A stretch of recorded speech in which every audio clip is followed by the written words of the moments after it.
ẹ káàbọ̀ sórí ìkànnì wẹ́n fún abalẹ̀ fún adáda fídíò tó ń ṣó lẹ́gbẹ̀ẹ́ wa àwọn abúlé fún yín ẹ wá àkọ́kẹ́ fìdílé ẹ wọ ẹni ló jáde tán tó tú ọ̀pọ̀lọpọ̀ àṣírí àwọn àṣírí tẹ́gbẹ́tẹ́ tó bá gbọ́ àwọn àṣírí àgbọ̀ ìyanu òun làwọn àṣírí náà tó bá yẹ pé ìgbà àkọ́kọ́ rẹ tẹ́ ń darapọ̀ mọ́ kọ́ ni ẹ bá subscribe kẹ́ like comment kẹ́ share ẹ lè máa jẹ́ wá fàní content nígbàkúgbà lórí pé tọ́ba fìlẹ̀ tẹ̀lé máa fi ṣọgbọ́n ìmọ̀ àti gẹ́gẹ́ sọ pé fídíò wọn alẹ́ ta máa play fún yàtọ̀ ọ̀pọ̀lọpọ̀ evidence ta kó wá fídíò náà rèé ẹ̀ka sojú abẹ́ ń kó. mo fẹ́ fi face bàbá Olu Alo àwọn kan sọ wípé bàbá Olu Alo ni mo fi ń bá wí nípa ọ̀rọ̀ bàbá wòlíì Olu Alo tí à ń bá bọ̀ ọ̀pọ̀lọpọ̀ fídíò là ń rí ọ̀pọ̀lọpọ̀ mẹ́sẹ̀gì là dẹ̀ ń gbọ́ ṣùgbọ́n mo ṣe àwọn ètò kan sẹ́yìn tí ọ̀pọ̀lọpọ̀ ẹ̀dá ń pè mí ṣùgbọ́n máa ń ṣe mí láàánú ní ọ̀pọ̀lọpọ̀ ìgbà wípé etí tí a fi ń gbọ́ ọ̀rọ̀ ó máa ń yàtọ̀ síra wọn ọkàn tí kálukú dẹ̀ fi ń gbọ́rọ̀ kò bára wọn mu ó ní Yorùbá fi sọ pé ilé ayé tá a wà yìí ìlú gángan ni tó bá kọ wájú sẹ́nìkan lénìí á tún kọ̀ yẹ̀ sẹ́lòmíì lọ́la mo mọ̀ọ́mọ̀ ń ṣètò yìí ẹ máa ní pé kì í ṣe ní stúdíò wa la ti ń ṣètò báyìí ṣùgbọ́n torí àwọn ibì kan tá láǹfààní àti wà láti wòye pé kásáré mo wá fún yín lénìí mọ́ kí o gbọ́ ẹ̀yin kìrìsìtẹ́nì pátápátá àti ẹ̀yin ọmọ Nàìjíríà lọ́kùnrin lóbìnrin lọ́mọdé lágbà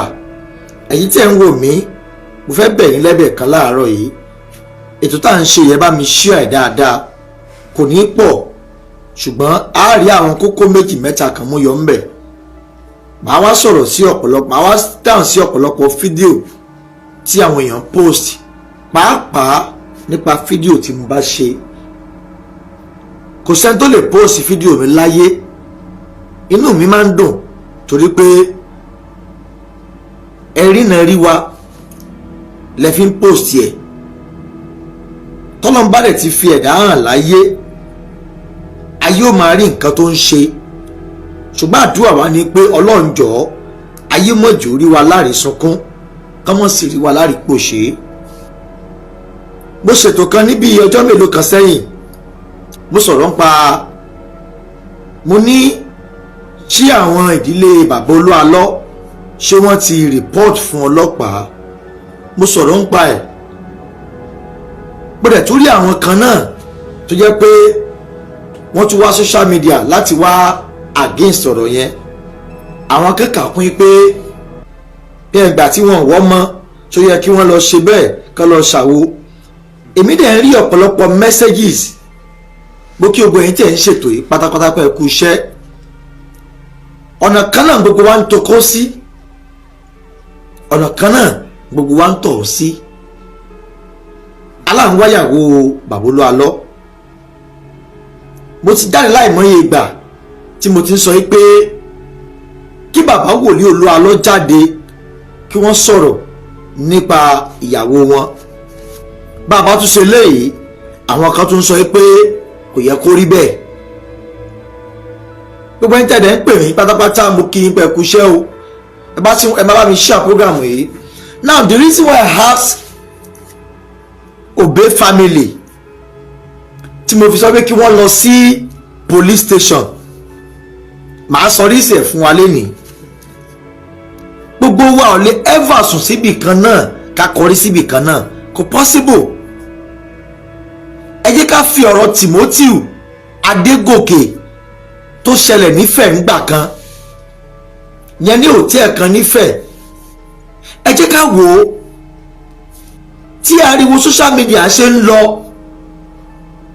Lẹ́kan Àkànjí Wonder God bless you one of the greatest musicians in Nigeria and the whole universe Lẹ́kan Wonder ẹ bá mi share program yìí ẹ dẹ̀ máa comment now ìgbà tí ọ̀rọ̀ Timothy ń lọ ní social media àwọn ọlọ́pàá náà ń ṣe investigation lórí ọ̀rọ̀ yìí méjèèjì ló ràn ra wọn lọ́wọ́ the more tá a ṣe ń pariwo social media ó ń fún àwọn ọlọ́pàá ní ìbẹ̀rù díẹ̀díẹ̀ wípé àwọn èèyàn ń wo àwọn ò gbọ́dọ̀ fi ẹjọ́ ṣègbè mo wá sọ yìí pé kí àwọn family bàbá Olu Alo lọ report ní station. Àtúrí àwọn kan tí wọ́n tún jáde, mi ò ní dárúkọ ẹnikẹ́ni, mi rẹ̀ ní play ní voice note tí wọ́n sọ pé kò yẹ kí n sọ pé kí àwọn family yẹn lọ police station, kí la fẹ́ fi tẹ̀yà yín lọ́rùn. Àkọ́kọ́ nìyẹn o. Ọ̀pọ̀lọpọ̀ fídíò la rẹ̀ tí wọ́n ń rí táwọn èèyàn ń ṣe nípa ọ̀rọ̀ yìí. Ẹ má jẹ́ ń tàn yín jẹ, it's either you take it or you leave it. Ẹ kọ̀rọ̀ mi lẹ̀ lẹ́nìí. Gbogbo tó pamọ́ pátá nípa ọ̀rọ̀ yìí kedere níwájú Ọlọ́run. Bàbá Olu Alo tí wọ́n mú ìyàwó lọ sí France,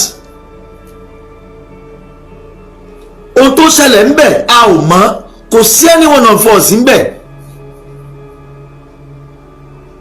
Ṣùgbọ́n tí àwọn family bá invite tó bá lọ police station, tó bá sọ̀rọ̀ àwọn kan báyìí, àwọn ṣe báyìí, the Nigerian police are doing their job. They will invite Prophet Olu Alo, bàbá afẹ́rí yín, wọ́n sọ pé wọ́n pààyàn náà, afẹ́rí yín ní àgọ́ wa báyìí báyìí báyìí báyìí. Now bàbá náà wá sọ̀rọ̀, gbogbo wa kọ́ la like social media láti wá present family issue wa social media, not all of us, kì í ṣe gbogbo wa. Ẹ má ṣì mí gbọ́, mi ò sọ pé bàbá Olu Alo wọ́n ṣe bí síyàwó wọn, bẹ́ẹ̀ ni mi dẹ̀ sọ wípé àwọn fámìlì Ìyábọ̀ Òbí ò wá ọmọ. I don't say it torí ẹ̀jẹ̀ ń rọ̀nù vein mi.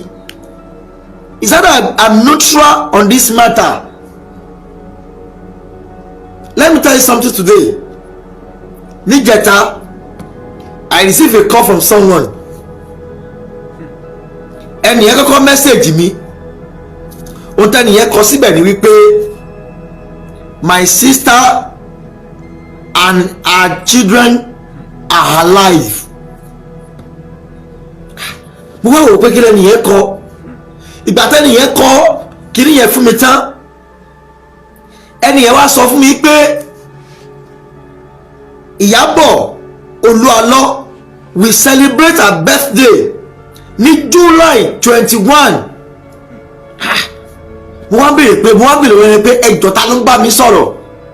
Ẹni yẹn tí mo ṣe ń bá yín sọ̀rọ̀ báyìí, ẹni yẹn ò reply message mi ní tí mo ṣe ń bá yín sọ̀rọ̀ yìí, because message yẹn wá lóru and the number is UK number, kì í ṣe number Nigeria. Now the question I'm asking people now, ọ̀rọ̀ yẹn ṣókùnkùn sáwa tá à ń ṣe program, ó ṣókùnkùn sí wa náà, ó ṣókùnkùn sí everybody wa. Ìgbà tí mo sọ fẹ́ ẹnìkan sọ pé ó lè jẹ́ arẹnjí. I don't know anything about that. Professor Isaac Adigun ẹ káàbọ̀ sórí ètò yìí.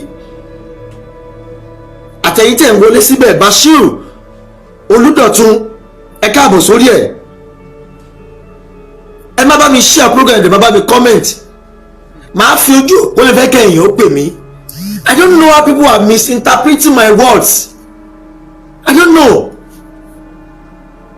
Ọ̀pọ̀lọpọ̀ àwọn bloggers ń farabalẹ̀ gbọ́rọ̀. We are trying to put more light to this matter. Ẹ kàn máa gé bi tí ọ̀rọ̀ ti tẹ́tí rò kó ní ṣe díẹ̀, ẹ máa gé bẹ́ẹ̀ sí post ẹ̀. You will never post the complete program. My first program lórí ọ̀rọ̀ yìí ní pé bàbá Olu Alo, where is your wife?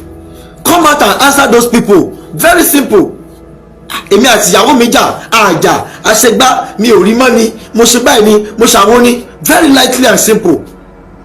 Later, mo ṣe interview fún àǹtí Fúnkẹ́ tó jẹ́ first daughter ìyàwó ìyá ìyàwó bàbá Olu Alo. Mo lè post ẹ̀. Aláwọ̀ kan tó sọ pé ó yẹ kí n gbé fèsì ìyá àti Ìyábọ̀ wá, ẹ̀yìn àti Fúnkẹ́ wá. Ẹni ń dẹ̀ sọ pé ò fẹ́ kójú wọn síta. Ìgbà tó yá mo ṣe interview fún màmá, gbogbo yín lẹ gbọ́ náà. You people should go back to my programs and listen to it very carefully. ẹ máa mọ̀ pé mi ò ṣáìdì bàbá Olu Alo bẹ́ẹ̀ ni mi ò lè ṣáìdì fámìlì Ìyábọ̀ Òbé, but mo kàn ń tẹ́ láti put more light to the program. Ọ̀pọ̀lọpọ̀ yín bọ́ síta àrí blogger tó ń bú mi torí pé fẹ́ ní follower. Let me tell you something today. Gbogbo ń tẹ̀dá bá ṣe láyé kó rántí ọjọ́ àti sun ẹ̀. Gbogbo ń tó bá láǹfààní àti láyé rántí ọjọ́ tí wàá wà nù lẹ́lẹ̀ tẹ́nìkan kan ò ní lè gbọ́wọ́ ẹ̀ sókè mọ́. Ọjọ́ tó jẹ́ pé wàá kú ìwọ nìkan báyìí ń bẹ̀ òní kó rántí ẹ̀. Ẹ mọ̀ yẹ ká torí pé àwọn kàndá kan wà nù àwọn pastors káwá kó ogun wa go, don't do that. Ẹ̀yin ká sọ òtítọ́ ọ̀rọ̀ fúnra wa. My question is, where is Ìyábọ̀ Òbé? Where is her? Ẹni tó bá mi chat mo save number pẹ̀lú informant tó lẹ́ni yóò disclose picture ẹni yóò disclose identity ẹ̀. Wípé next month July 21 ni birthday Ìyábọ̀ Yẹ́misí Òbé tó jẹ́ ìyàwó bàbá Olu Alo. Ara àwọn ẹ̀gbọ́n Ìyábọ̀ mo dẹ̀ pè wọ́n mo ní mo fẹ́ rí new picture ara àwọn picture Ìyábọ̀. I will now compare it with those pictures in my hand tó bá yẹ pé lóòótọ́ ni torí pé ẹnìyẹn sẹ́ni kankan sí mi ó kọ happy birthday in advance. Mo wá wo picture tá a ti ń lò látọjọ́ yìí mo wò sí ìtẹ́niyẹn sẹ́ni sí mi ó fẹ́ jọra wọn. That is why I need the real picture of Ìyábọ̀ Òbé láti lè mọ the real. I will show you one picture now. I will show you one picture. Màá fi hàn yín sí kẹ́ ẹ lè mọ̀ pé underground there is something going on. You people no expect me to come out and be say rubbish. Ẹ̀yin tẹ́ bá mọ picture Ìyábọ̀ Òbé dáadáa, I will show you one video now. Tó bá pẹ́ nìyẹn ni I will show you. Ẹ̀yin tẹ́ ti rí picture yẹn rí, ṣé Ìyábọ̀ Òbé lélẹ́yìí àbí kì í ṣàwọn? Ẹ wo fídíò yìí talẹ́ni dùn mí mi ò sí studio talẹ́ni tẹ̀ ń wò yìí torí ẹ̀ sọ pé à ń parọ́ ẹ ti wò díẹ̀ talẹ́ni tẹ̀ ń wò yẹn màá fi happy birthday in advance tẹ́ni yẹn sẹ́ni sí mi màá fi hàn yín sí. Now the question I want to ask is that where is this woman? Ẹ̀yin tẹ́ bá mọ̀ mi tí Ìyábọ̀ Òbé wá ẹ jẹ́ ká mọ̀ náà. I have never come out to side Olu Alo. I have never come out to side anybody. But pẹ̀lú nǹkan táwa gbọ́ àti nǹkan tá à ń rí underground ó la fi ń ṣètò kì í ṣe pé bí wise ó wà níbì kan ó ń ṣe gbábì kan. Ọ̀pọ̀lọpọ̀ bloggers ló ń sọ̀rọ̀. Let me tell you something, I don't have time to reply anybody. Ohun tó wà níwájú mi pọ̀ ju gbogbo kí blogger kan bú mi lónìí kí sọ̀rọ̀ against mi kí wọ́n bọ́ta kí wọ́n máa sọ̀rọ̀ against ẹ̀. I don't have time for that. Kò sáàyè fún. Let me tell you, I'm not a blogger. Broadcaster ni mí. Woman kan pè láàárọ̀ yìí. Ó pè kìnìkan kò yẹ kémi àti lóòtì mi dà nàìjà. Kò sí tèmi àti lóòtì mi dà nàìfẹ́ jà fún.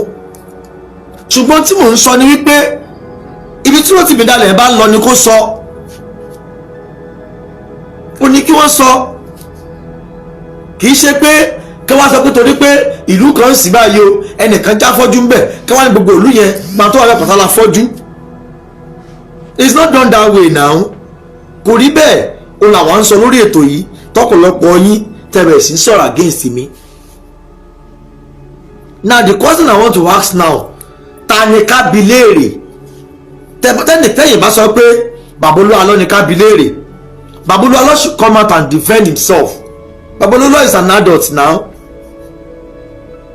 Màá play fídíò kan fún yín sìn. Fídíò kan rèé.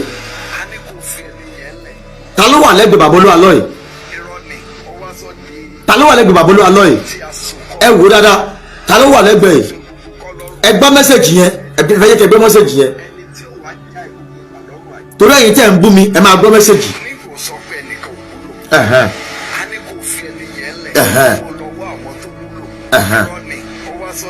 ta ló wà lẹ́gbẹ̀ẹ́ bàbá Olu Alo yìí ẹ wo talẹ́lẹ́ màá jí kẹ́ torí àwọn kọ́mẹ̀ntì wà lọ́ndà nǹkan tẹ́ni sẹ́ni sí mi. I personally go to the profile to check everything. Gbàtẹ́ni yẹn kọ mẹ́sẹ̀gì yẹn sí mi ó kọ síbẹ̀ pé let's wait till July 21 for Iyabo's birthday. Abi let's wait dìgbà yẹn káwá wò bí abẹ́ẹ̀dì àwáyé àbí òní wáyé.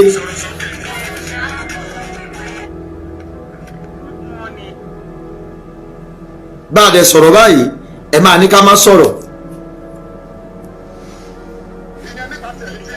ẹ máa ní ká sọ̀rọ̀ ẹ máa ní ká má sọ̀rọ̀ ó sì wá jẹ́ program tí bá ṣe lọ́pọ̀lọpọ̀ yín máa ń dóde bí a ohun tí wọ́n fẹ́ sọ ẹ fẹ́ gbọ́ ẹja rántí ibi tá à ń lọ ẹja rántí ibi tá à ń lọ mo ti play fídíò méjì fún yín sìn now ẹ̀yin tẹ́ bá ní true picture Ìyábọ̀ Òbí lọ́wọ́ ẹ send sí mi máa compare pẹ̀lú nǹkan tí mo receive láti UK máa compare I know tó bá kúrò lóòótọ́ Ìyábọ̀ Òbí is still alive ó wà níbì kan náà ó ń gbóhùn tá à ń ṣe náà a dẹ̀ máa rí èèyàn kan tó mọ true fact ọ̀rọ̀ yìí a máa rí gbogbo wa mú àwa bẹ̀rẹ̀ sí sọ́ra wa di kíní different ways ilé aṣọ tiẹ̀ ilé aṣọ tiẹ̀ ilé aṣọ tiẹ̀ ṣùgbọ́n bloggers tẹ̀ ń gé iṣẹ́ mi tẹ́ ń sọ̀rọ̀ against ye wise mo kì í pẹ̀kú iṣẹ́ ẹ̀ ń jẹ́ kí ọ̀rọ̀ yẹn náà tún máa milẹ̀ sí ni ẹ̀ ṣe burúkú ẹ̀ ṣe dáadáa náà ni but we never come out against any one of you mi ní ever bọ́ta láéláé láti wá against yín ẹ̀yin tẹ́ bá ní picture Ìyábọ̀ Òbí lọ́wọ́ ẹ send sí mi màá wá compare ẹ̀ pẹ̀lú nǹkan tí ẹni tí mo ló bá mi sọ̀rọ̀ tí o disclose identity ẹ̀ fún mi ẹni yẹn kọ síbẹ̀ pé ó dùn mí pé orí fóònù tí mo fi ń ṣe program yìí ló wà ẹni yẹn kọ síbẹ̀ ó sọ wípé my sister and her daughter they are live pé wọ́n wà live táwọn ẹni tó bá mi sọ̀rọ̀ yìí àdèjẹ́kẹ́ nìyẹn we try láti pursue ẹni yẹn unfortunately ẹni yẹn ò ready láti disclose identity ẹ̀ fún mi ẹ jọ̀ọ́ kí la fẹ́ ṣe don't let me deceive you people kò sí nǹkan tí n fẹ́ lọ ṣe lé àwọn ìyá ìyàwó Olu Alo mọ́ interview tí mo ti ṣe mo ti gbọ́ nǹkan tí mo fẹ́ gbọ́ àwa ń retí ibi tọ́rọ̀ fẹ́ já sí ni àárín tọ́rọ̀ fẹ́ já sí bàbá wa kẹ́kọ̀ọ́ kan wọ́n ní à ń wo bí ọ̀rọ̀ ń lọ ẹ ṣáà máa wo bí ọ̀rọ̀ ń lọ òtítọ́ lọ́jà òkúta òtítọ́ la fẹ́ mọ̀ lórí ọ̀rọ̀ yìí òtítọ́ la fẹ́ mọ̀ lórí ọ̀rọ̀ tó wà nílẹ̀ yìí ṣùgbọ́n ẹ̀yin tẹ́ ń pè mí ẹ̀yin tẹ́ ń pè wá lórí prógrámù yìí ẹ̀yin kò ràn wá lọ́wọ́ ẹ̀yin kò ràn wá lọ́wọ́ náà ó kálukú ló ń sọ tiẹ̀ mi mọ̀ bí a mo lè rí mẹ́sẹ̀gì yẹn orí fóònù tí mo fi ń ṣe prógrámù ní mẹ́sẹ̀gì yẹn wọlé sí tí bá lẹ̀ ní torí mi ìsún Spanish studio mo wà máa fi hàn yín máa fi cháàtì mi àtẹni hàn yín náà máa fi hàn yín máa rí náà ṣùgbọ́n gbogbo tó pamọ́ láyé ó wà lójú ọlọ́ ó wà lójú ọlọ́ mo mọ̀ pé tó bí ọ̀pọ̀lọpọ̀ iṣu tó wà ńlẹ̀ yìí ó làwọn interview kan tí mo ṣe ẹyí kí n sọ fún lẹ́nìí ìdí ẹ̀ tí mo fi ṣe interview fún pásítọ̀ yẹn ó ní wípé a fẹ́ clarify ta ló involve Rotimi Daniel ṣé pásítọ̀ Ṣẹ́gun Oyèbọ́lá ni that is the purpose interview tí mo ṣe fún wọn lórí program ẹ̀yin kan tuntun bínú sí kò yẹ kí n tàbí bàbá olóyè ya pásítọ̀ yẹn wọn àti bàbá olóyè Alo ti jọ jàrí kìnnìkan wọn sí kú tàm wọn sí nígbà nǹkan kan kókó wá kò sí nǹkan tẹ̀sán tán ẹkún mọ̀ pé mi ò ní sọ̀rọ̀ ṣùgbọ́n àfọwọ́dẹ́rẹ́ bá a máa wò bí tọ́lọ̀ ń lọ. ó ṣeé ṣe kí n má sọ̀rọ̀ lórí ọ̀rọ̀ yìí mọ́ títí di July 21 tẹ́nìyẹn sọ pé kí n dúró dà bá máa ṣe birthday a fẹ́ wò bí alóòótọ́ ni. èmi mọ̀ ẹ́ pé tó bá yẹ pé ìyàwó bàbá Olu Alo ò tí ì kú ibìkan ṣàná wà, ibìkan ṣàná wà àbí kìí ṣe ibìkan náà wà, ibìkan náà wà náà, ibi tí wọ́n wà yẹn ni ò wá yá wa. ẹnìyẹn ní kí n lọ sí péèjì wọn pé kí n lọ síbẹ̀ ipé màá rí àwọn fídíò kan bẹ̀. adẹ̀njẹ́ kó yíwá talẹ́ ní fídíò kan rí báyìí, talẹ́ tó ń jó yìí tí ìyá bàbá Olu Alo tà ń wálé léyìí. ẹ̀yin yẹn ẹ bá wò náà, ẹni yẹn ló ṣẹ̀dá àwọn fídíò yìí ṣe mi báyìí, ó ní mo fi hàn yín. ẹni tó bá yẹ pé ẹ dáyàwó Ìyábọ̀ mọ̀, who is this woman, who is this woman? mo ti máa mú wá díẹ̀ fún yín ni. so yìí tẹ̀ ń bú mi, I don't know the reason why you people are coming to social media to abuse empty wise, I don't know. ó lẹ́ ń wò yìí talẹ́ ni mo dẹ̀ rí àwọn comment, ẹni yẹn tún screenshot àwọn comment ń bẹ̀ fún mi. ẹni ó ti jó báyìí talẹ́ tẹ̀ ń wò yìí talẹ́ ni. ẹ wá sọ pé mi mọ̀ nǹkan tí mò ń ṣe, ìwádìí nínú lábẹ́lẹ̀. now bàbá wa bàbá wòlíì Olu Alo iṣẹ́ ìránṣẹ́ ò ní bàjẹ́, iṣẹ́ ìránṣẹ́ ò ní bàjẹ́.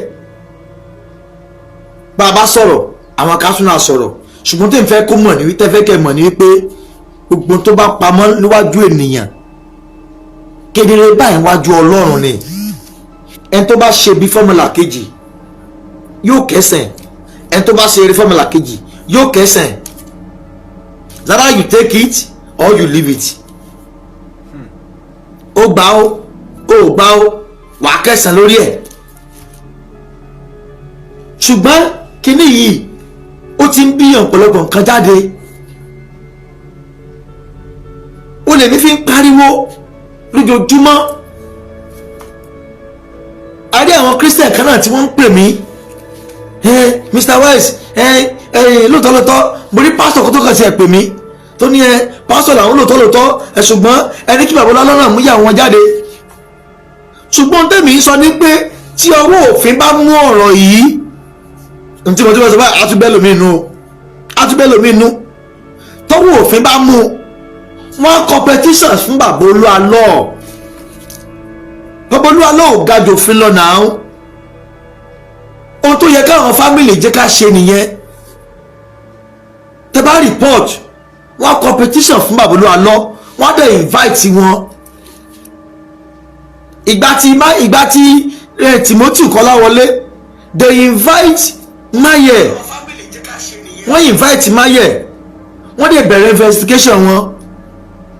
ó ran Oríyọmí Musat àtàwọn tí wọ́n gbé lọ́wọ́ gbà yẹn náà. tí Mohbad ló délẹ̀ yìí ariwo social media nìkan ò rán. ariwo social media kan kò rán ọ̀rọ̀ yìí. ohun tèmi ń sọ nìyẹn pé kí wọ́n invite bàbá Olu Alo.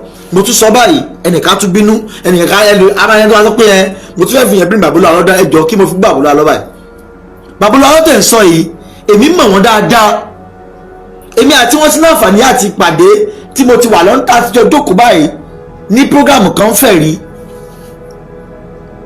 nígbà tí olóògbé Gbájúẹ̀ Pápá ṣaláìsí we were there together pẹ̀lú bàbá mi wòlíì ọlọ́gbọ́n yọ. ó tí mi ò mọ̀ ń pa bàbá mi ò lè sọ. I can't say it now. ṣùgbọ́n ẹ jẹ́ ká tọ́ bó ṣe yẹ ká tọ́ kó lè bá a bó ṣe yẹ kó rí olè mi ń sọ. àwọn social media à ń ṣe gbá à ń ṣàwo ẹjọ́ ṣàwárí George àrí lọ́ọ̀yà ní Nàìjíríà. ìgbà tá a pariwo ní level kan táwọn ọlọ́pàá náà ṣe investigation lọ nípa ọ̀rọ̀ Timothy ó ní bàbá Fọlànà jáde náà. ok mo wá lára àwọn pásítọ̀ ara àwọn George kan tó pè mí tó ní táwọn tó máa ń pípọ̀ lọ sí station. àwọn pípọ̀ yìí náà they are Christians. màmá tó lè ń pariwo ó ní táwọn náà rí but if they go to police station to report ọ̀dà báyìí o ó yá wọ́n á dẹ̀ invite Olu Alo kò sẹ́ni tó fẹ́ ga jù òfin lọ láéláé. àwọn ọlọ́pàá ti mọ̀ pé ọ̀rọ̀ ẹ ti di international, they will do it with care and otito wọn ò ní ṣègbè. àtúnṣọ báyìí àwọn blogger kan tún jáde wọn á tún ní mò ń gbàgbọ́ Olu Alo báyìí wọn á tún sọ ẹjọ́ sọ tí mo sọ yẹn báyìí ṣé ohun tó dáa ni ẹjọ́ ẹ dá mi lóhùn àtúnṣe àwọn nǹkan tó tún máa jáde báyìí wọn á tún sọ̀rọ̀ sí wa báyìí pé wáyé ti ní kí wọ́n lọ report station ṣèbí kó rè ọ̀rọ̀ lọ́wọ́ náà ni kò sí nǹkan méjì. ẹ̀yin tẹ́ ń wò mí ẹ jájọ máa fi òye gbèrìn àjò ayé kájọ máa fòye gbèrìn àjò ayé tí nǹkan ṣe ń lọ.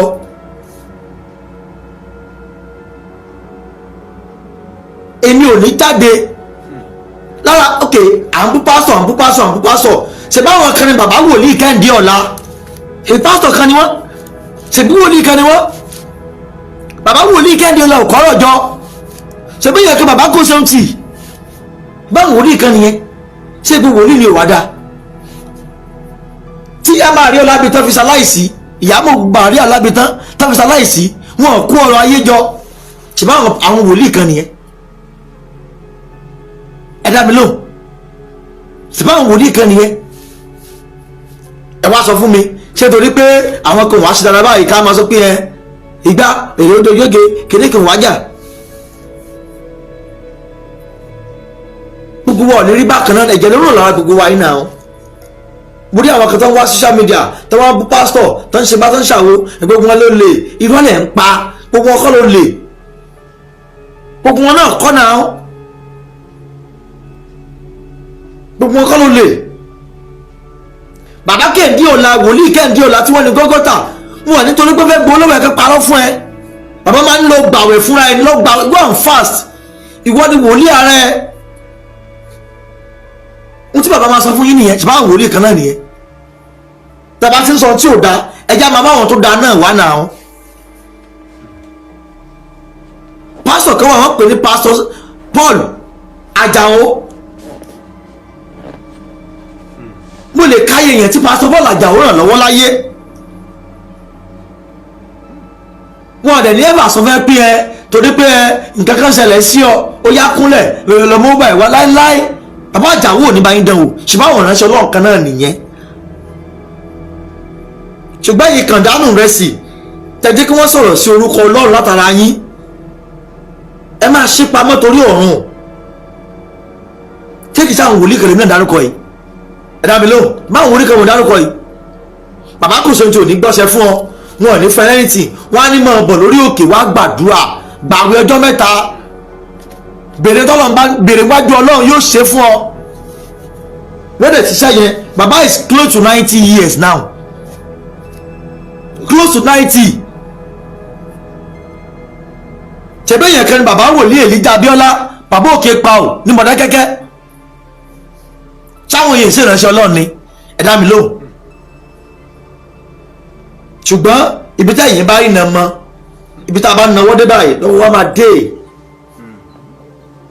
ẹ mọ̀ jà torí pa fẹ́ kí yọ̀ọ̀dù ti wá ẹ̀yin tẹ́lẹ̀ ń pè mí kọ́ Rotimi Daniel I don't have anything against him ṣùgbọ́n tèmi ń sọ ní pé if Rotimi Daniel want to accuse somebody go straight to the person don't join them together ìyẹn lèmi ò ní gbà ẹ̀yin kan náà tún bí yín báyìí sí nǹkan tí mo sọ yìí iná tún bí yín iná tún gbẹ̀yìn kan báyìí pé MC Wise yẹn ṣe yẹ kó sọ bẹ́ẹ̀ ṣe yẹ kó ṣe gbá iná tún bí ẹ̀yin kan and I don't care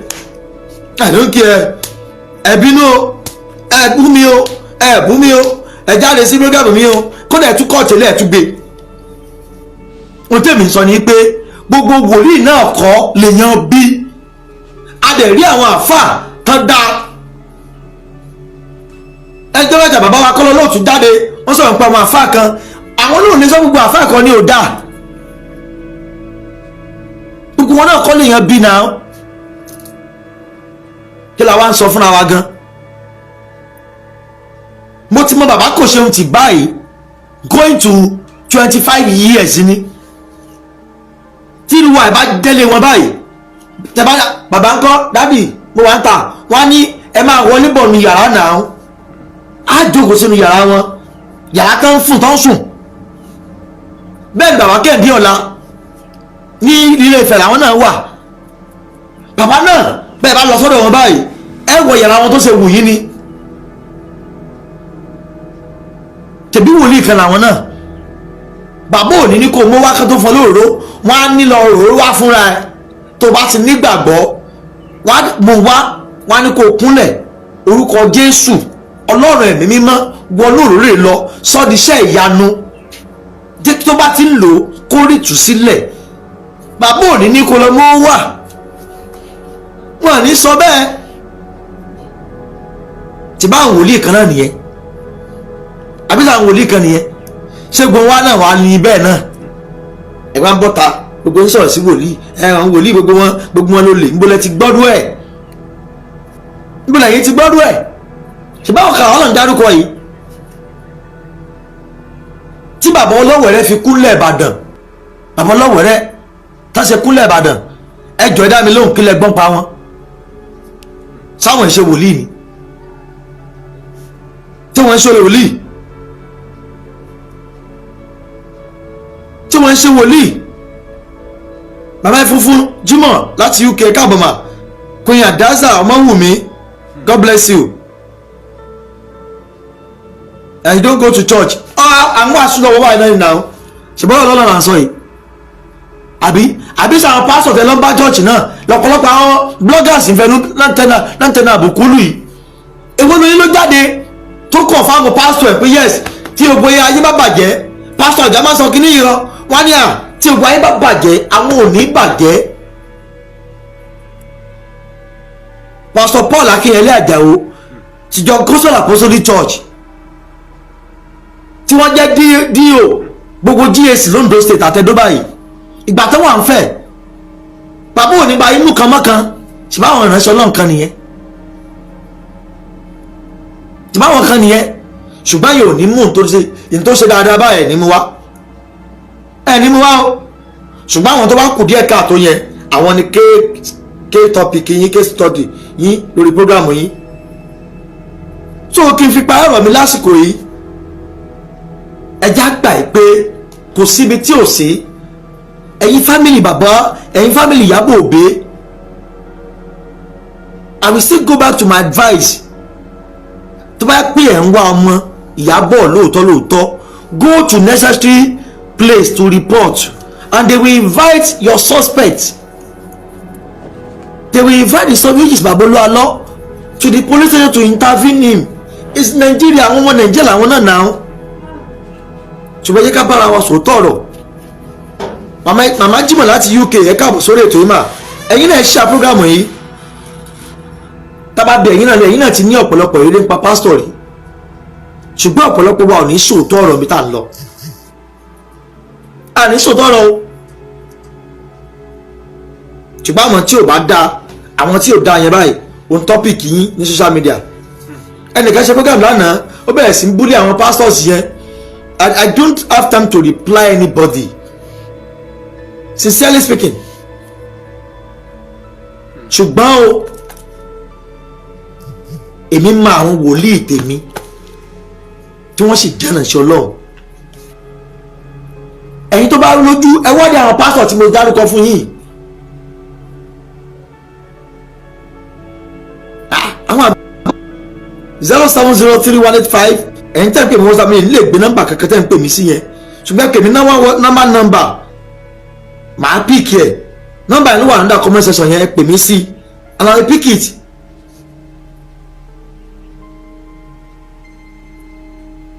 nọ́mbà yẹn mò ń kọ́ yìí a ṣáà máa rí àwọn pásítọ̀ tó dáa náà tẹ́yìn náà mọ̀ I don't just know gbogbo àwọn ṣẹfẹ́ kí gbogbo àṣùṣù bí kan náà ni kò possible now èmi sì máa ń wòlíì bàbá Kẹ́hìndé Ọlá ẹ̀yẹ àwọn ni mo dárúkọ ìbí mi dárúkọ àwọn kan ẹ̀jẹ̀ náà dárúkọ àwọn pásítọ̀ tí náà káyé rí náà ọ̀pọ̀lọpọ̀ ọ̀pọ̀lọpọ̀ àwọn tó sì ń sọ pé pásítọ̀ ò dá yìí ọ̀pọ̀lọpọ̀ wọn náà ló gbàjọ jẹ́. Mo ti rí pásítọ̀ tó lé ọmọ ìjọ kúrò chọ́ọ̀chì torí pé ọmọ ìjọ yẹn ń bá ogun ọmọ ìjọ sùn, ó wá di wàhálà ní chọ́ọ̀chì. Ìgbà tán gbọ́ tí pásítọ̀ gbọ́ ó wá gbà wí ẹnìyẹn wá kúrò chọ́ọ̀chì tó náà bá máa sọ báyìí á ní pásítọ̀ ni ò dá. Ṣùgbọ́n tẹ́yìn náà ṣe fún ẹ ní sọ, you will not say it. 07031857277 nọ́mbà tẹ́ fi pè mí nìyẹn. Ohun tá à ń sọ yìí jájọ sọ̀rọ̀ papọ̀, mo fẹ́ ṣe live, jẹ́ kẹ́yìn ó kàn tiẹ̀ pè mí, jẹ́ kẹ́yìn ó pè mí lórí ètò yìí. Ojú wo lẹ fi wò? Ṣé gbogbo wọn náà ni ò dá ni? Ṣé gbogbo pásítọ̀ ni ò dá? Tí gbogbo wọn ni ò dá sí gbogbo wọn lèèyàn bí ní? Ẹ lè fi plus ẹ̀yin tẹ́ ẹ̀ sí Nàìjíríà ẹ fi +2347031857277 ẹ fi sí.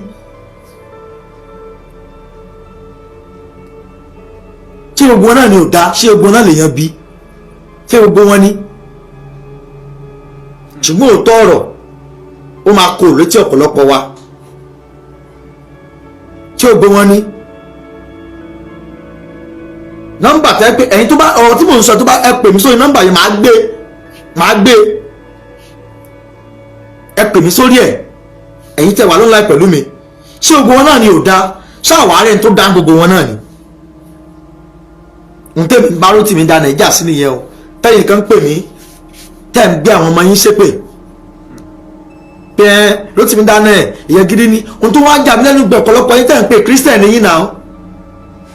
Ṣé gbogbo wọn ni ò dá? Ṣé gbogbo wọn ni?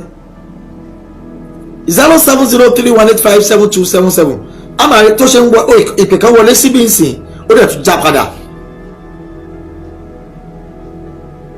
ọ̀rọ̀ lórí bàbá olúwa lọ́tà ń sọ yìí ó gba sùúrù náà, ó gba sùúrù.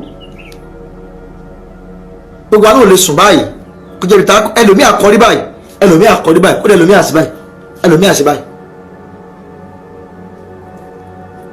ẹlòmíà lè sùn síbi kan náà.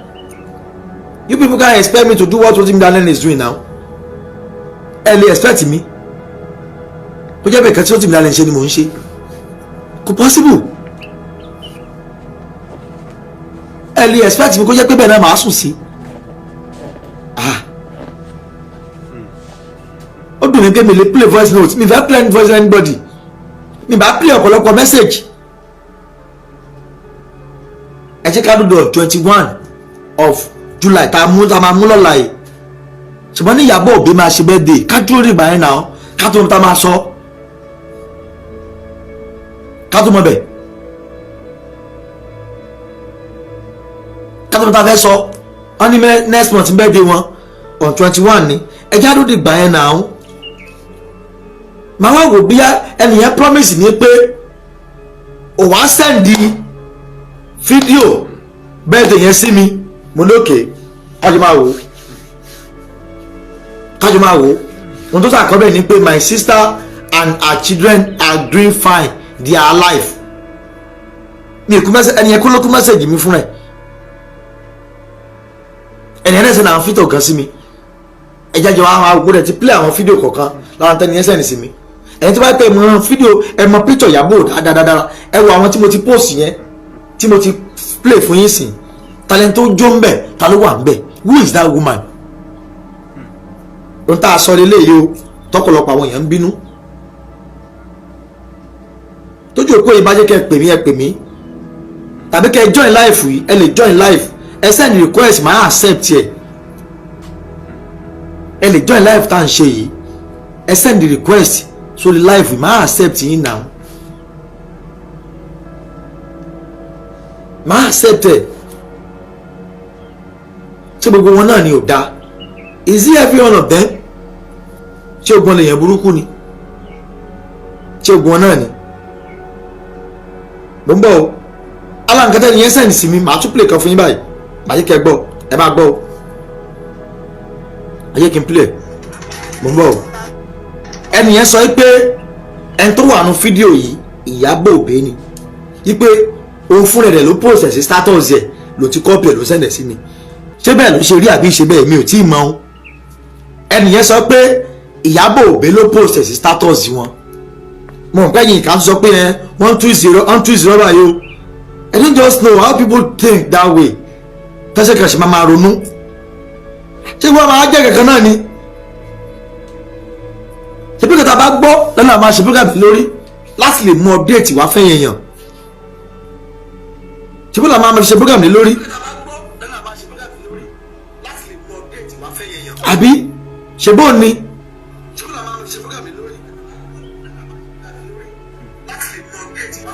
now ẹ̀yin family Ìyábọ̀ Òbí mo tún fẹ́ rọ̀ yín láàárọ̀ yìí ẹ lọ report fún ọlọ́pàá. You can go to state headquarter lẹ́kìtì tàbí anywhere láti lọ lodge complaint. tẹ́ bá lodge complaint they know what next to do. ẹ lè go kájọ fún ọ̀nà ìbílẹ̀ tí máa mọ ibi tí ọ̀rọ̀ wà. ọ̀rọ̀ tí mo tún ẹ̀yìn kan tún fún mi báyìí pé yẹn kò yẹ kí n sọ bẹ́ẹ̀. a dẹ̀ ń rí ọ̀pọ̀lọpọ̀ fídíò à ń rí ọ̀pọ̀lọpọ̀ programs. Somebody said something in the comment section, and I know that this saying might represent the mindset of so many people that there is no way we cannot be discussing this and not discuss the issue of poverty.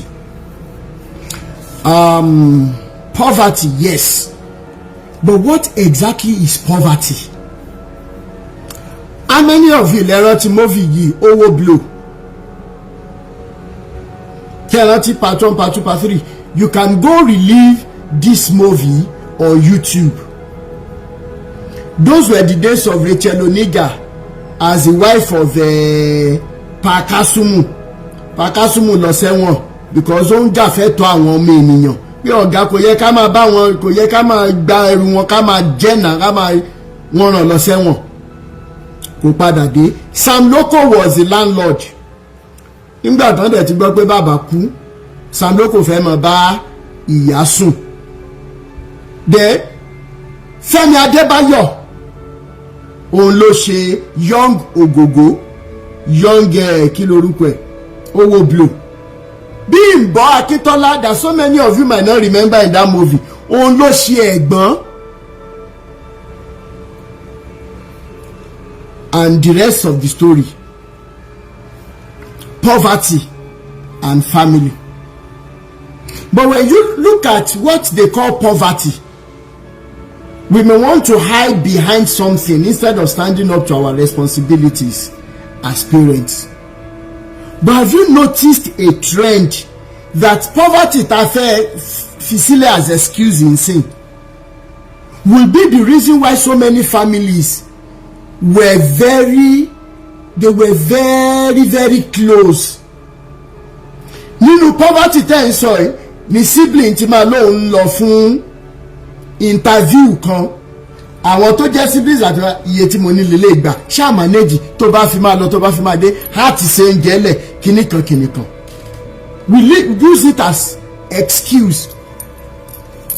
Àwa lọ adé náà irú ẹni bẹ́ẹ̀ even gan kó má get iṣẹ́ yẹn inú ẹ̀ dùn wípé òun ń bọ̀ nílé láti wá bá àwọn tó nífẹ̀ẹ́ òun. I don't understand if you I'm not sure if you understand what I'm trying to say. Wo iṣẹ́ ni mi rí, I'm going home to my family. Now àwọn families kọ̀ọ̀kan wà tó jẹ́ wípé ìgbà tó wá di pé wọ́n ń travel out, ìgbà tó wá di pé wọ́n wá bẹ̀rẹ̀ sí ìtí òròpó ti ẹ̀ lè ra kẹ̀kẹ́ tẹ́lẹ̀ ó wá jàjà ra mọ́tò, ìtí òròpó ó lè dọ̀gá léṣẹ́ kí wọ́n ó wá di wípé wealth tí gbogbo wọn wá ń lé is now the reason why they do not have time for one another again. So today we will never accept the poverty gangan is the reason why families are not united. It is mismanagement of the current situation that you might be in. Ẹ jẹ́ kí n tún explain further. Bàbá ń manage iṣẹ́ kan, ìyá náà manage iṣẹ́ kan. Tí ìṣọ̀kan bá wà, ẹbí kan lè mu gààrí tí wọ́n máa rò tẹ́ máa rò wípé nú ọlá náà wà. Tẹ́ máa ṣe kí ni, you will think they are living in affluence. But if ambitions are too high, meaning ká máa wà ambitious as parents, if ambitions, your level of being ambitious cannot be controlled, you will be losing the most important aspect of your life for just flimsy, abstract things. Me, maybe mo tún ṣe fẹ́ explain, but please take note, poverty will never be an excuse. It is the mismanagement of whatever current situation we are in. Tí bàbá bá dé, ìyá mi, wow, nta tún pa lẹ́nìí rẹ̀ o, lóòótọ́ graduate ni mi, ṣùgbọ́n wọ́n náà mọ bí ọ̀rọ̀ kìíní ṣe rí. Who told you guys, who told you men that you are not humans? Yes, the responsibility is so much on you. You are giving up on life already because of how much is placed on you as a man. I am begging us, I am pleading with us. There is no harm in your families, in your wife, in your children seeing your tears. Ó ti rẹ̀ mí ní ìmọ̀nà tí mo fẹ́ gbégbà. I am tired. If you don't get to this level, stand sorry, you may never get to enjoy or even witness the full potential of your woman. I am telling you the truth. Then, I know, but yeah, as these family issues are coming up, ní mẹ́nu kúrò ń bẹ̀ mọ́, because ọ̀nà tààrà àwọn ọ̀nà tá a ṣe lè gbára wa lọ́wọ́ religion yìí. Mo wo fídíò kan ní àná àbí ìjẹta lórí Facebook, ní ìmọ̀ye ẹ̀yin tẹ́ ẹ rí ẹ máa rí lórí péjì mi, mo share ẹ̀, tí màá yẹn ń ki ìyàwó ẹ̀ lọ́rùn mọ́lẹ̀ báyìí tó dẹ̀ ń fọ́ nǹkan mọ́ lórí, àwọn ọmọ ẹ̀ dẹ̀ ń sunkún. Mismanagement of the current situation. Instead of you doing that, what stops you from walking away for minutes? Who told you cannot walk away? Àwọn ọmọ yẹn ti wá rí, wọ́n ti wá fi sí brain wọn, kò sí n tó lè ṣe má láyé yìí. Ọmọ tó ń sunkún yẹn wà rọ́pò rí ọmọ kékeré lọmọ yẹn, jẹ́ kí ọmọ yẹn dàgbà kó sọ fún ẹ, kó sọ ohun tó ṣẹlẹ̀. Mi lè wo fídíò yẹn tó mo kàn sáré ṣe because mo dẹ̀ kọ́ síbẹ̀ pé ẹni tó bá lè locate máa yí gbogbo nǹkan tó bá gbà la máa fún yóò lẹ̀wọ̀n. Ara àwọn tọ́pìkì tá a mọ̀ discuss yẹn, as a man you were pushed to that level, wà ní iṣẹ́ sátánì ni àbí, but at the same time you, because of temporary issue, create a permanent damage. Is that how life should be? Òǹgbà yàwó létí, òǹgbà gbàs. Now irú topic yẹn, ọ̀nà tí irú ọkùnrin bẹ́ẹ̀ tó bá ti realize mistake ẹ̀ tí ò ti dèrò ẹ̀wọ̀n, ọ̀nà wo gan ló ṣe lè gbà láti gain trust irú obìnrin bẹ́ẹ̀ mọ́ láyé, àti forgiveness àti tàwọn ọmọ. So it is not a level, it is not about poverty, it's not going to be an excuse. Princess, ẹ jẹ́ kí n sáré gbé yín sókè. I need 37 minutes more. Princess. Yes. I love this topic. Amen. If you tell me to not like anything to relates more family, because family is the first thing a kid knows. Àwa lọ́lọ́run kékeré wọn. Bẹ́ẹ̀ni. Lẹ́yìn Olódùmarè. Wọ́n ìgbà bá ṣe tán wọn la ṣe máa bá wọn. And tọ́mọ wa bá yàn tó bá yanjú, lè bá sọ pé ọmọ lágbájá nìyẹn. Tó bá jẹ́ dàkejì, wọ́n ní ọmọ ta ni ọmọ lágbájá. So nǹkan tó bá ṣẹlẹ̀ sọ́mọ wa ní ìrìn àjò ayé wọn, wọ́n padà bọ̀ wá bá wa gẹ́gẹ́ bí òbí. Màá mú first point mi máa jẹ́ kí àwọn ọmọ wa máa lọ́rẹ̀ẹ́ àbí kọ́ máa lọ́rẹ̀ẹ́. I will stand it that ẹ bá jẹ́ kọ́mọ yín kó lọ́rẹ̀ẹ́, wọ́n ní ọ̀rẹ́ níta tó máa guide wọn in the wrong way. Ó lè má jẹ́ ọ̀rẹ́ púpọ̀, but it's very important that life èèyàn lè dáyé gbé. and wọ́n ṣe control àwọn àgbà ẹ̀ bàbá mi street kan tẹ́ pé àwọn ò lọ́rẹ̀ẹ́. But now àwọn ọmọ ayé ìsìn wọ́n gbọ́n nínú. They share a lot of things together, so you can't stop them from having friends. The only thing how lè ṣe gẹ́gẹ́ bí òbí pé ẹ jẹ́ kí ọmọ yín máa mú ọ̀rẹ́ wálé. Ẹ máa mú ọ̀rọ̀ ọ̀rẹ́ kọ́ ọmọ yín ní. Ẹ máa lè guide wọn wípé okay lágbájá mi ò lọ́rẹ̀ẹ́ yìí ò dà bọ̀. Àwọn nǹkan tí mo notice rèé kì í ṣe tìjà. Ìgbà mi many parents ìjà agídí. No, sometimes tá a bá burú díẹ̀. Ẹ jẹ́ ká fi ìfẹ́ hàn sáwọn ọmọ wa ká dé correct wọn with love. It's good for our kids láti bẹ̀rù wa. Ó dẹ̀ da kán bá bẹ̀rù wa kán respect wa kán dẹ̀ love wa at the same time. Not ìbẹ̀rù all the time. Ẹ má yẹ ká sọra wa di olóró táwọn ọmọ wò lè bá sọ̀rọ̀. So èmi I subscribe to children having friends. Let them bring their friends home, which will help you to guide them aright. Another thing tí mo tún fẹ́ point out ni freedom.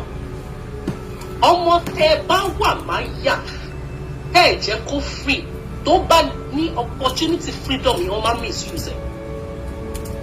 Mama cite example àwọn ọmọ tó jáde láti ìgbà táwa ti ń dàgbà kó jẹ́ pé ayé tó ti dojúrú. Rántí àwọn ọmọ pásítọ̀ kan gbà kan wọ́n lè lo kíní sí relaxer.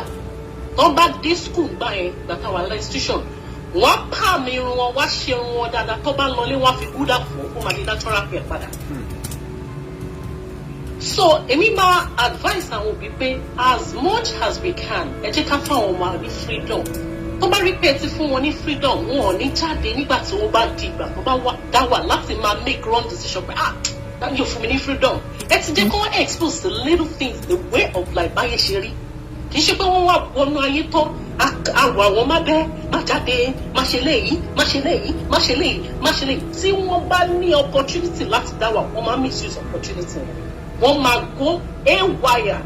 I can cite an example on social media. Tẹ́ bá lọ dáadáa ọlọ́mọ kan ní Canada ìgbà tẹ́mi dé Canada tí mo mọ̀ tọmọ yẹn bá dé she is so humble ọmọkùnrin tó ya wèrè sórí social media ni. Nígbà tó ń sọ story òun lè fà sáwọn parents ẹ̀ upgrading ọ̀fun láti ilé. Nísìnyí wọ́n ti gbà bó ṣe rí ọmọ nípa like ni. Ó máa ń sọ dáadáa she is always there. Many people would have come across her on social media. Ẹ jẹ́ ká fún àwọn ọmọ ní little freedom as much as possible. Another point is kí ni relationship ló wà láàrin bàbá àti ìyá? Relationship tó wà láàrin bàbá àti ìyá ló máa ń rub off nínú ayé àwọn ọmọ wa. Bẹ́ẹ̀ni. Kẹ́yìn bàbá àti ìyá tó wẹ́ pé kókó jọjọ ìwọ́n ti gba green lọ ilé ìgbà red lọ ẹ máa wá pàdé àwọn ọmọ ẹ̀mọ́ nǹkan tó mọ̀ ń ṣe ẹ dé ìjà náà lẹ́tún máa fi jà ẹ lè dialogue ẹ lè communicate kẹsàn káwọn ọmọ tiẹ̀ rí ìfẹ́ láàrin àwọn ọmọ yẹn máa lọ seek opinion ara àta níta because wọn ò lójú bàbá lẹ̀ wọn ò lójú ìyá sílẹ̀ ẹ̀kan ṣáà ń sáré owó ẹ̀ ń sáré kádà owó tẹ̀ ń sáré náà tẹ̀ bá lọ lórí àwọn ọmọ yẹn tí ò bá yanjú it's an over fertile it's in vain. So ẹ jẹ́ ká fi ààyè sílẹ̀ fún àwọn ọmọ wa ẹ jẹ́ ká build relationship pẹ̀lú àwọn ọmọ mi.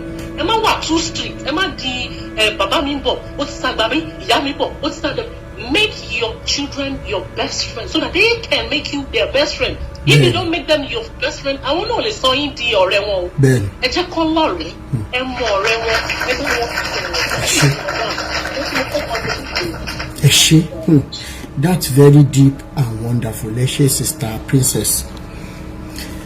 Kí n tó gbé ọmọ ológo Jésù wọlé àwọn Yorùbá àwọn àgbàlẹ̀ Yorùbá wọ́n lọ wọ́n bọ̀ wọ́n ní wípé pẹ̀lẹ́ lakọ ó dẹ̀ labo. There is what we call constructive criticism or communications. There is what we call destructive criticism and communications. Irú èmi ọ̀rọ̀ tèmi dàbí pé wọ́n ní tá a bá bí ni àtúnra ẹni bí.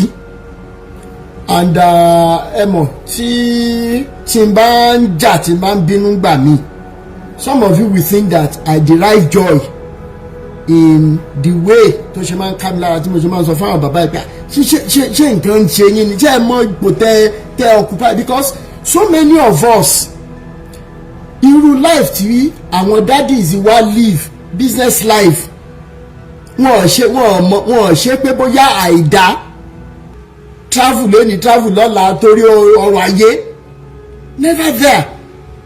And now reason ta ṣe sọ wípé a gbọ́dọ̀ rescue àwọn ọmọ apadà ni wípé the body of Christ ìsìn kọ́ ni the body of Christ tẹ́lẹ̀ because a ní luck wípé àwọn tó wà ń gbà yẹn kó tẹ̀ tó di pé mi inú wọn tó sì wà láyé gan wọ́n di rascal báyìí ó yàtọ̀ ń gbà yẹn you can bear me witness on that.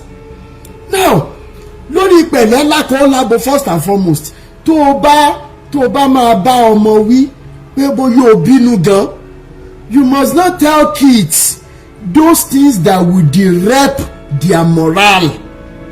Tọmọ yẹn máa wá lùkà rẹ̀ as total failure.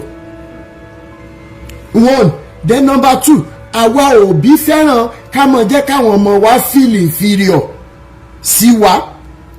Ká mọ̀ kàfẹ́ máa ń jẹ́ tó bá compare ara wọn pẹ̀lú àwa ńgbà tá kéré ká máa wá fi pé àwọn ò dá tó báwa ṣe dá nígbà yẹn. Ẹran tí a máa ṣe yẹn gbogbo àwọn parents èmi tí mo máa ń gbé first nígbà tí mo kéré táwa ló máa ń ru kíláàsì nígbà yẹn. So you push these children in the direction where it is not even familic at all, if I can use that word. So when you are trying to correct your child, there is a way we can correct in such a way that ọmọ yẹn gan máa mọ̀ pé àtòrí pé ìfẹ́ tí dádì àti mọ́mì ní sí mi náà ṣe ń correct mi kí ẹ pé bóyá àtọ̀fẹ́tẹ̀ tọ́mọ máa rò pé ẹni ló bí mi ṣá ẹni ló bí mi ṣá. So ìyẹn lọ́tọ̀ ẹ jẹ́ kí n gbé ọmọ ológo Jésù wọlé ó yẹ sáré bá wa sọ̀rọ̀ ẹ bá wa on mute kẹ́ sọ̀rọ̀ ọmọ ológo Jésù. Hello sir. Yes sir. Special appreciation to you for your outstanding efforts, Mr. Awikoko. Yes sir. Well done. May God continue to. I always follow you very well. Sherry, on this issue nípa ọmọdé nípa ògbó me, the first thing I will tell you now is that I blame our government. No, nígbà táwa kéré wọ́n máa ń na ọmọ ní school. Bẹ́ẹ̀ni. Báyìí wọ́n ṣe tó ń na ọmọ ní school mọ́ ọmọ ò ní bẹ̀rù. Wọ́n dẹ̀ wà nínú báìbù tí mi kọ́ nínú ìwé òwe pé má ṣe fa ọwọ́ ìbáwí kúrò lára ọmọdé. Tí wọ́n bá fi pàṣán nà òun kì yóò kú. But in school today kò sẹ́ni tó ń na anybody mọ́ wọn ò ní bẹ̀rù tíjà tó bá ń na ọmọdé gan parent lè gbá lójú. I've seen it before. They caution teachers, don't beat them. And fún wọn tá a dẹ̀ tẹ̀ ní kékeré wọ́n nà mí ní school gbàgbé mi wà ní kékeré because I'm a stubborn person. Nǹkan tó change mi nìyẹn. So one ọmọ tẹ́ ẹ̀ nà tẹ́kàn fílẹ̀ tó kàn lọ sí á lọ láàárọ̀ á ṣẹ̀ ní school wọ́n á fi sílẹ̀ wọ́n á ṣe a lot of things. Ọmọ yẹn náà wàhálà kò lè tètè ní láárí. I will cite an example for you. My son, they called me 3 weeks ago in school tó ń lọ ipe ọmọ mi fọ kọyàn kan lọ́rùn pé kámẹ́rà ESS3 ló wà last làwọn ṣe wáìkẹ lọ́wọ́ wọn náà àti gẹ́gẹ́ kan fọ ọkùnrin àwọn lọ́rùn nínú kọ̀ǹpútà room wọ́n pè mí àwọn oníṣẹ́ wọn lè fi kíni ẹ̀kọ́ wọ́n fi hàn mí mo ní máa padà wá sí school láti wá nà lójú gbogbo yín because bàbá mi nà mí school rí wọ́n máa sọ pé àwọn ọ̀rẹ́ náà nà school kí ni punishment ẹ fẹ́ fún ẹ̀sọ́ pẹ̀ kọ́ pé kó máa kó máa wá láti ilé kó lọ ṣe wáìkì wọ́n ní mi nígbà mo ní máa sùn wọn ni one discipline is not there again fáwọn ọmọ wa ìkíní bàbá tó tọ́ ni mo sọ fún yín o báìbù ti kọ ogun nǹkan tán ó wà nù báìbù tó 5 or 6 places dípò wọn láti bọ́ ọmọdé wí Ministry of Education kò yẹ kí wọ́n bọ́ ọmọdé wí mọ́. Ministry of Education kò yẹ kí wọ́n bọ́ ọmọdé wí wọ́n kọ lẹ́tà sí school pé wọ́n gbọ́dọ̀ ná ọmọ. ẹ ṣe mọ reason tó ṣe rí bẹ́ẹ̀ ni wípé ẹ máa rí pé tíṣà míì na ọmọdé bí wípé ẹgbà bá ọmọ lójú wọ́n wá na ọmọ yẹn yànnàyànnà gbogbo ẹ̀ ṣe mọ̀ pé gbà títí wa the way tán ṣe nà wá tán correct wa kì í ṣe bí ẹ̀hànnà bẹ́ẹ̀ ni kì í ṣe bí ẹ̀hànnà no wọ́n nà wá náà ó yẹ yín wọ́n nà wá dáadáa gbà yẹn ṣùgbọ́n bí ká tẹ́wọ́ tán bá dẹ̀ ti nà wá ní méjì ṣe rí embarrassment yẹn gan níwájú class it will set something in our brain pé àtún gbọ́dọ̀ ṣe ní ṣùgbọ́n nísìnyí ẹ rí i pé ẹ wo eléyìí tí wọ́n ná arrest ńjọ́ yẹn ẹ wo bó ṣe ná ọmọ